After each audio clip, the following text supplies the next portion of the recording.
Hi friends, ఇలాంటి అట్ట ఉంటే ఇంట్లో చిన్నపిల్లలు ఉన్న వాళ్ళైతే అసలు పడేదండి. దీంతో ఒక యాక్టివిటీ చేద్దాం పిల్లలతో. ఏంటంటే ఇలాంటి అట్ట తీసుకొని దాన్ని హోల్స్ పెట్టేసుకోవాలండి. మనకి నచ్చిన విధంగా ఎన్ని హోల్స్ కావాలంటే అన్ని హోల్స్ పెట్టుకోవచ్చు. అలా హోల్స్ పెట్టేసుకున్న తర్వాత నేనైతే ఈ విధంగా పెట్టేసుకున్నానండి. పెట్టేసుకున్న తర్వాత మనం ఒక లేస్ తీసుకోవాలి. షూ లేస్ ఉంటుంది కదండి, అవి అయితే చాలా ఈజీగా ఉంటాయి, స్టిఫ్గా ఉంటాయి కాబట్టి.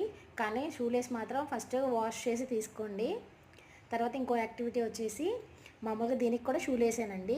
షూ లేస్ ఒకటి తీసుకొని తర్వాత హోల్స్ ఉన్న ప్లేట్, మామూలుగా ఇప్పుడు మా ఇంట్లో అయితే ఇలాంటి ప్లేట్ ఉందండి, హోల్స్ ఉన్నది. మీ ఇంట్లో ఒకవేళ అలాంటిది లేకపోతే ఇంకా వేరే ఆప్షన్ ఏదైనా ఉంటే అది యాడ్ చేసుకోవచ్చు. నేను ఇలాగా ఆ షూ లేస్తో పాపతో ఈ యాక్టివిటీ ఏం చేయించానని చూడాలంటే ఫుల్ వీడియో చూసేయండి. ఆ వీడియో డిస్క్రిప్షన్లో లింక్ ఇస్తాను, అలాగే వీడియో అటాచ్ చేస్తానండి. ఈ ఐడియా ఎలా అనిపించిందో కూడా కామెంట్ చేయండి. Thank you for watching.